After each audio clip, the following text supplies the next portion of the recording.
Hi guys, I'm Aussie Villain and welcome back to the Chicago Cubs. Today, after yet another failed attempt to win the World Series, we will be playing through the off-season, working free agency and all that kind of stuff to try and get a team that can finally get us over the line. Now, I don't know if it's possible for us to bankrupt a Major League Baseball team.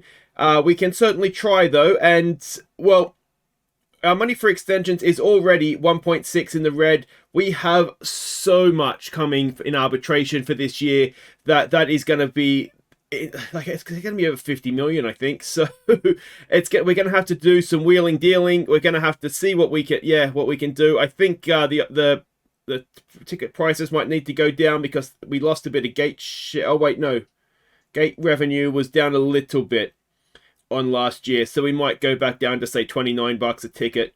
Anyway, that's all for the future. We're going to do end of season awards first to, among other things, find out who you voted as MVP, and when we come back we'll find out who's won the World Series. We can see here the playoff tree eventually. It's going to be the Cardinals, Rockies, Rays or Royals. We'll find out after the awards. Ladies and gentlemen, it's the Chicago Cubs end of season awards. Thank you. Thank you, everybody. Thank you so much, and welcome to another disappointing evening after playoff baseball didn't result in a World Series. It's getting annoying, isn't it? There's not much wrong with this team, but for some reason, either pitching, batting, or both doesn't show up when we get to the postseason, and it is becoming frustrating, that is for sure. But, you know, the guys tried their best. Let's give them a round of applause. But, guys, next season, come on. We've got to play in October, guys. We've just got to. The first award this evening is for most wins by a pitcher, and this guy, he just leads the rotation season after season. Absolutely brilliant stuff. 15 wins. Congratulations, Jack Perkins. Next up, it is the award for the highest batting average, and this guy, now they'll talk about not showing up in the postseason, unbelievable, but did well in the regular season, batted .319. Congratulations, Ceddanne Rafaela. The next award is the Golden Bullseye, awarded to that man that has just pissed off pitchers, basically. Keeps getting hit, most times hit by a pitcher. And this guy, I mean, you could argue, it shows you're hitting well, doesn't it, if pitchers don't like you. 13 times he was hit. Congratulations, Edouard, Julien. The next award is the Golden Anchor, awarded to that man who's dragging us down by hitting into the most double plays. And yeah, this guy dragged us down in the postseason by just not hitting. Arguably, that may be better than what he did in the regular season, where he hit into the most double plays, 19 to be exact. Congratulations, Vlad Jr. The next award is the Golden Boot, awarded to the pitcher who has issued the most walks. And 49 is not a great number. At least try and get a few more walks up there, guys, if you want the Golden Boot. But on for a clean sweep of the pitching categories. Congratulations, Jack Perkins. The next award are the Golden Glasses, awarded to the batter who just struggles at times to hit the ball and has struck out the most. And this guy, it's always a sign that you consider yourself a power hitter, doesn't it, when you start really getting those strikeout numbers up there. 170 this season. Congratulations, Brennan Davis. The next award is the Golden K for the pitcher with the most strikeouts. And this guy notched up 142 through the regular season. And still on for that pitching clean sweep. Well done, Jack Perkins. The next award is the Golden Broom, awarded to our man who sweeps clean the bases and has the most RBIs. And, well, this guy was a revelation this year. He really was. He's threatened to do this for a few seasons now, but 107 RBIs. Well done, Brennan Davis.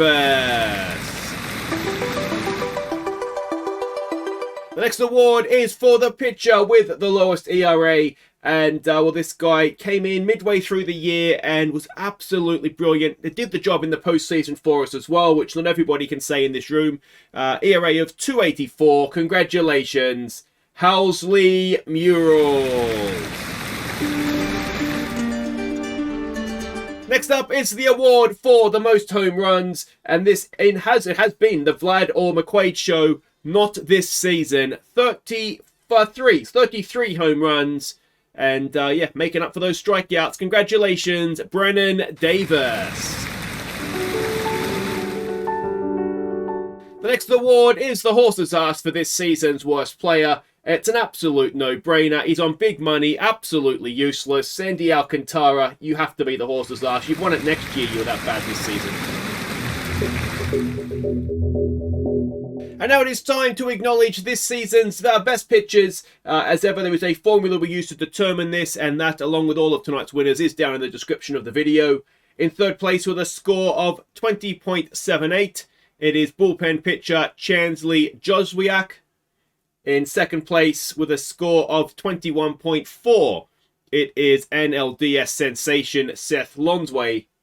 But the winner with a score of 24.09, is this the clean sweep? It might be. I just wasn't paying attention. No, he didn't get ERA. It's Jack Perkins.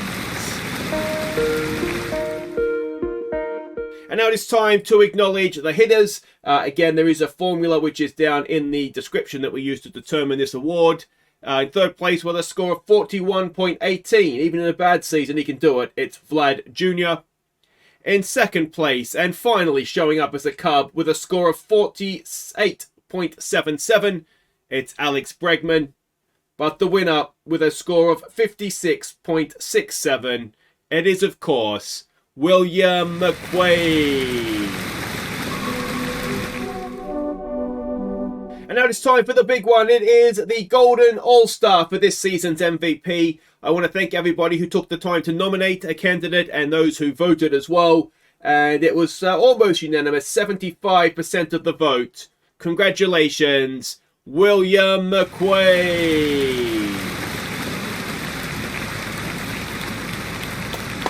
Well done, well done. Congratulations to William, Jack Perkins, and the rest of the winners tonight.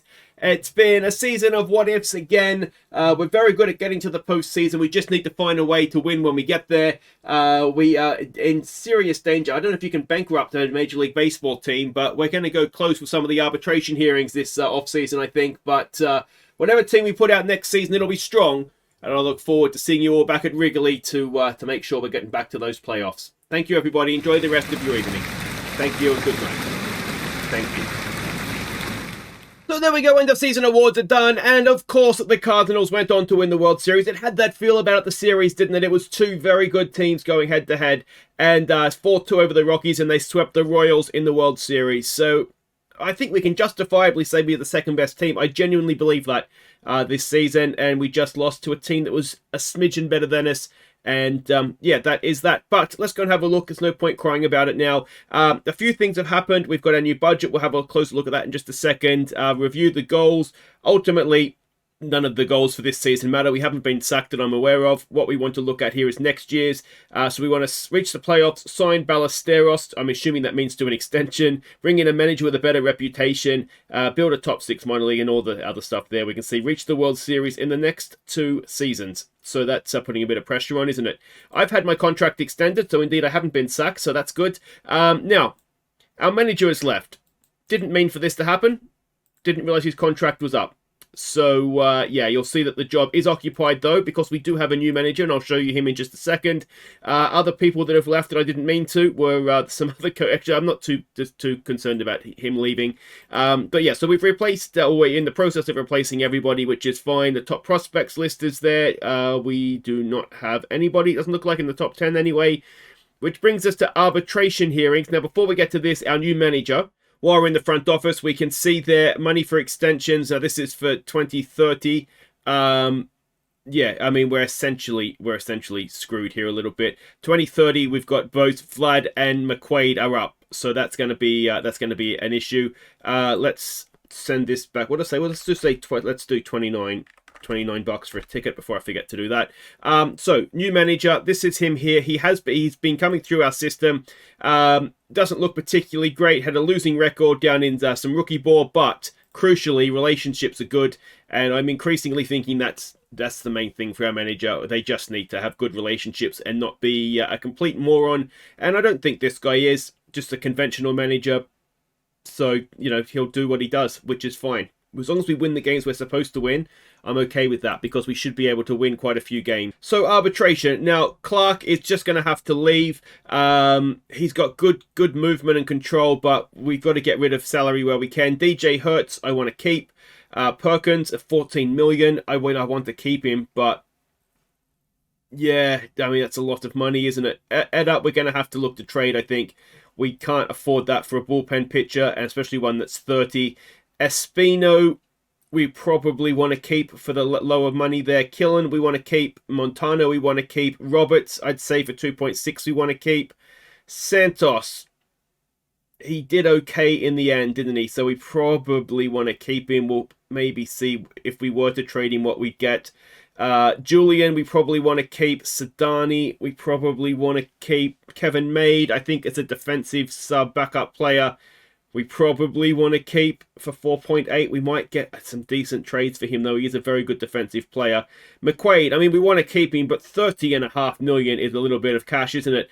PD Crow is going to double his salary as well, and Brennan Davis is going to go up to 5 million, almost 6 million as well. So that is all slightly nightmarish stuff, isn't it? That is going to make a big hit on on our finances. So yeah, we'll have to have a think about what we do here.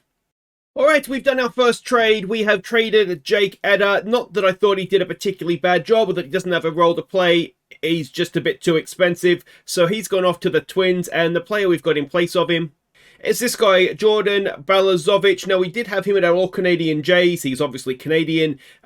He's way cheaper. Saved us about was it 8 million? Then I think Edda was going to be on a little bit more than that, so he saves us 7 million or so. He's a good, solid ground ball pitcher that can go into our bullpen and hopefully do a decent job. Yeah, he's not been an established major league player yet, but hopefully he can do that with us. And if he doesn't, I mean, as I said, he's going to be a bullpen pitcher. How bad, he says, could it possibly go wrong? Alright, it is time for some Major League Baseball awards. Let's have a look here at the Golden Gloves. Do we recognize anybody from that American League? None that we've previously had. So in our league, do we have any? No. Yes, we do. PD Crow has won that again as a center fielder. So well done to him. That is 3 in a row now, I think. Next award is going to be Reliever of the Year.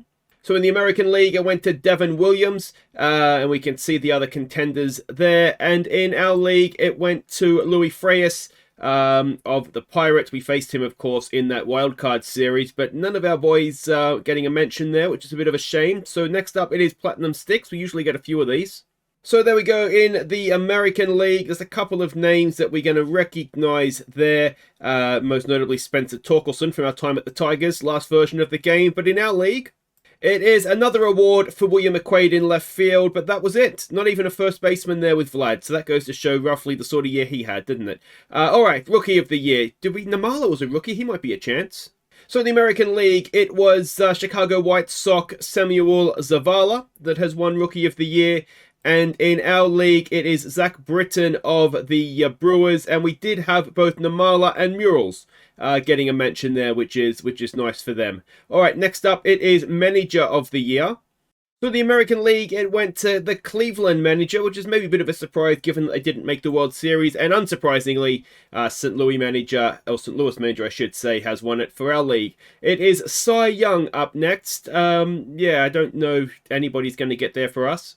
So in the American League, it is Giancarlos Lara. Let's go with Giancarlos Louis. Absolutely unanimous, more or less, for him to win it. And I don't recognize any guys that we have previously let go, which is always a positive. And it is Perdomo that won it in our league. He's, of course, the man that essentially ended our season, in that Game 5. And Murals, perhaps surprisingly, is the only one of our guys that gets a mention there. But if he pitches a full season next year, then who knows? MVP is next. So in the American League, it is Volpe of the Yankees that has won that ahead of Trout and Villegas. We'll go with that. And again, I don't recognize anybody we've had to let go. And in our league, it is that man again, Ellie Dela Cruz, that has won it. Our top man there was William McQuaid. I'm not quite sure if it's going to go down that low, but he had 9, 0 and 9. I don't know what the 9 actually is. Because 30, I'm assuming, is votes for the managers, is it? Because there's 30 teams. I don't know. If you let me know in the comments. Obviously, it means something, and it's just probably me being stupid, not realizing what it is. But Dela Cruz again has won MVP. How many times is that for him now? Just the three MVPs by the age of 26. He's going to the Hall of Fame, isn't he? All right, let's move on here. We're going to have the arbitration hearing soon. See exactly how far in debt we're going to be. Alright, I am genuinely terrified to see these numbers. Alright, so Julien has got the 7 million that we offered. Espino has got the 2.4 that we offered. Montano has got the 1.6 we offered. That's very good value for Montano, I would have thought. McQuaid has got what he wanted, 31.6 million. That's Vlad money, isn't it? Killian has got 2 million. That's not bad for him. Perkins has got 16. We didn't need him getting that much. PD Crow has got the 11 that we offered. DJ has got a little bit more, but 5 million for a starting spot's not too bad. Santos is on 9.5 million now, which is more than what we offered. Roberts is on the best part of 3 million, which is more than we offered. Kevin Maid is 4.8. That's not too bad. Ceddanne Rafaela is on 7 million. He's going to have to go. I think we're going to have to make a decision at second base. And Davis on 6 million is fair enough, but it's more than what we wanted him to be on. Free agency's just around the corner here, and let's have a look exactly how bad this is. We have negative 30, the best part of 36 million. So I don't know we're going to be doing too much with...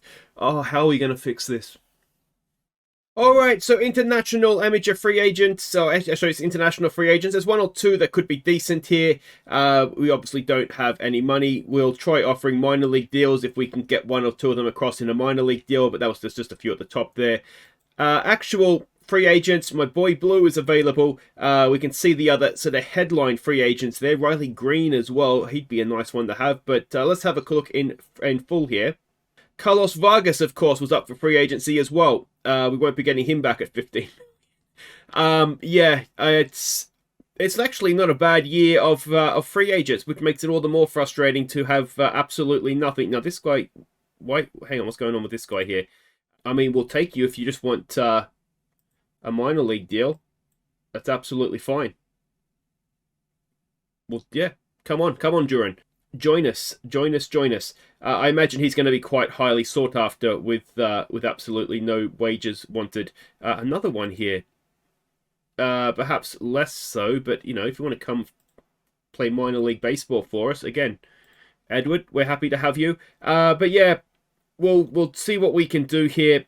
I just wouldn't be holding my breath because, well, we just need to get rid of 30. I mean, if we got rid of Vlad, that would solve a lot of problems, wouldn't it? But we don't really want to get rid of Vlad, I don't think, do we? Anyway, leave this with me. Hi, Vlad. It's Aussie, mate. Good, mate. Good. Listen, now, as you know, you're coming into the last year of your contract, and I want to have a little chat about potentially extending your stay here in Chicago. So, what sort of salary would we be talking about, Vlad? I'm sorry, what? So yeah, this is what Vlad wants as a contract extension. I'm going to go out on a limb and say we're not offering him $50 million a year, so we are going to have to try and trade him. I don't think this is worth hanging on to $47 million for 1 year. Or is it?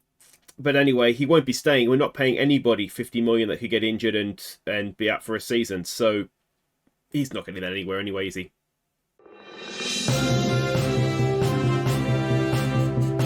We have breaking news out of Chicago as the Cubs announce an 8-year, $260 million extension for William McQuaid. Now, GM Aussie Villain had this to say just moments ago. It's a good news day today for all Cubs fans. You know, Vlad wants ridiculous money to stay, absolutely insane. And we had to keep McQuaid. We really couldn't afford to lose both of them. So, given the circumstances, I think McQuaid probably could have asked for a lot more. But, you know, it is what it is. Contract signed now.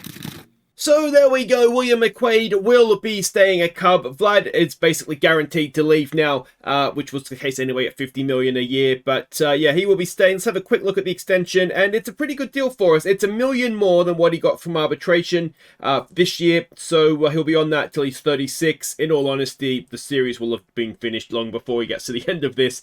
30, yeah, if he's 36 and on 32 million, that is going to be a bit of an annoyance. But hopefully, as I say, by then we've won the World Series and we've moved on to we've moved on with our lives. So yeah, but there we go. 28 years old. I think it's a great deal. We couldn't lose Vlad and McQuaid. One of them had to stay, if not both. And yeah, with this deal, I think at least we've done that. And yeah, we can sort of plan then for Vlad to, if we can't trade for him this year and get something in for him, he'll leave, he'll go off somewhere else, and we'll probably put Julien at first base and get another hitter in to play DH. But yeah, very pleased with this. I think this was vital. All right, it is Rule 5 draft time, but before we get to that, we have done another trade, a little bit of a salary dump, to be honest, so let's have a look at it.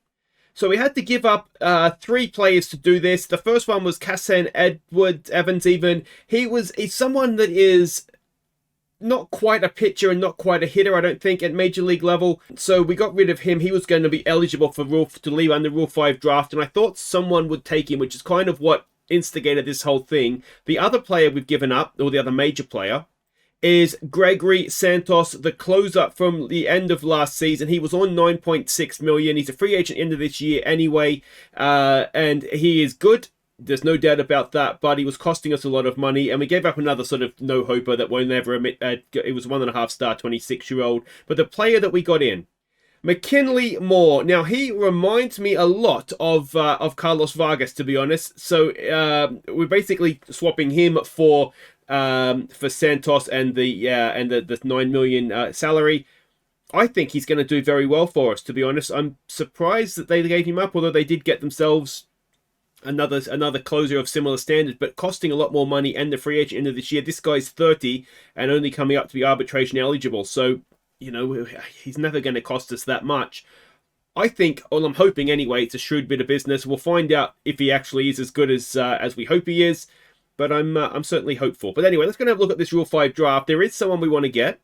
So this is the pool, and the man we want to get is this guy, Jean Pinto. He is very, very decent, fits into what we want him to do, and yeah, he's at Tampa Bay right now, 27, and a very good pitcher. So why he is eligible for this, I don't know. I have my doubts as to whether or not he is going to be around when we get the pick. And he's still there. So that's absolutely brilliant. So we will go and pick him up. He will be a big part of our bullpen next season. So that is excellent. And yeah, this other guy here is not quite as good, I don't think. And he's injured anyway, and he's fragile. So I don't think we're going to be bothering with him. Although there's an argument to say Rule 5 draft, just take everybody and send them back. But that's all I really wanted to do. So that will be the end of that.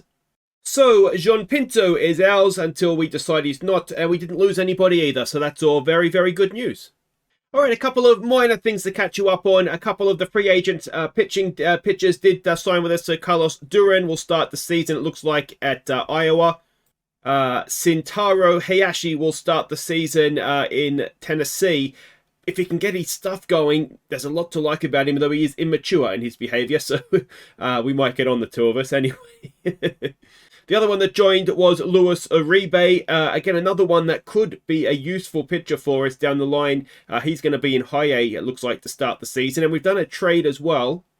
This was to get Ethan Roberts, more so get his salary out than him. But he was on $3 million, so he's gone to Texas. And the players that we've got in return, we've got a young 19-year-old outfield prospect in Luis Villalobos. We'll go with that. Good defensive player. We'll see what he develops into outside of that. And also Kimani Tuk, or Tukes perhaps, who's not as good defensively, but certainly the bat is a little bit better. But either way, we'll see what we get with those guys. But we have pitching options for bullpen pitchers, and it saves us a bit of salary as well. So our scout has just done some scouting, and this is a very interesting prospect, isn't it? Let's hope he comes through quickly and at the level anticipated here, because he would be very, very nice indeed. This guy, of course, will be able to be renamed after under the Patreon channel members if you qualify. So, yeah, might be a good one to get if you haven't got one already. All right, we are at the start of spring training, which brings us to the end of the episode, obviously. There's not going to be too many changes, I don't think, from the team this season to last season. It's looking increasingly like it will be Vlad's final season. It might even be less than that if we can get someone to take him off our hands for us. But yeah, the pitching is where things will change. You can see what I kind of think our starting rotation will be. I think Lonsway has to be in there after his 2 games in the postseason. The one thing that might change, we don't have many left arms in the bullpen, as you can see there, so DJ might go into the bullpen, and we might look to bring in somebody in the starting rotation. Perhaps Christian Scott is the one I'm considering right now, but that's all something we'll figure that out in spring training. So yeah, the one major addition really, I suppose, is McKinley Moore, and yeah, we'll hope that he does well for us. Oh, and John Pinto as well, of course, has come in. So yeah, let me know what you think of that. The finances are looking a little bit better. We've got money to spend now as well, which is good. We've got money for extensions. We could, in theory, keep Vlad with 40 million of extensions. It just depends. Obviously, we're not going to pay him for 50 million or whatever he wanted. That's ridiculous. So yeah, we'll see. We'll see what we get later on in the season, perhaps. But that'll do it. As I said, we'll be back for opening day next episode, which this season is going to be. So it's away to Milwaukee. That will be our opening day fixture this season, and hopefully we'll put on a good show for that one. If you enjoyed this, thumbs up, subscribe if you're new, and I'll see you in Milwaukee. Take care.